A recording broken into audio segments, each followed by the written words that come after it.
Welcome back to మనం TV. నేను మీ అశ్విని. హైదరాబాద్ మహానగరంలో మరో కొత్త రకం మోసం వెలుగులోకి వచ్చింది.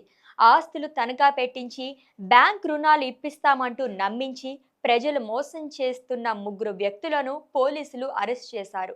ఇక దీనికి సంబంధించి పూర్తి వివరాల్లోకి వెళ్తే సిసిఎస్ డీసీపీ శ్వేత తెలిపిన వివరాల ప్రకారం మహారాష్ట్రకు చెందిన జబ్బర్ ఖాన్, మున్షీ ఖాన్, ఖురేషీ జావేద్, హబీబ్ సాబ్, సద్దాం హబీబ్ సాబ్ ఖురేషీ అనే ముగ్గురు వ్యక్తులు బ్రతుకు తెరువు కోసం కొన్నాళ్ళ క్రితం హైదరాబాద్ నగరానికి వచ్చి బేగంపేట్ ప్రకాష్ నగర్లోని స్థిరపడ్డారు.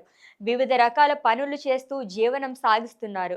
సోమాజిగూడలో ఫైనాన్స్ సొల్యూషన్స్ పేరుతో రియల్ ఎస్టేట్ బ్రోకరేజ్ వ్యాపారాన్ని ప్రారంభించి ముగ్గురు ఒక ముఠాగా ఏర్పడ్డారు. రియల్ ఎస్టేట్ వ్యాపారులతో పరిచయాలు పెంచుకుని వారి ద్వారా మార్కెటేజ్ రుణాలు ఇప్పిస్తామని స్థానికులను నమ్మించారు. ఇది నమ్మిన చాలా మంది వారి వద్దకు రుణాల కోసం వచ్చేవారు.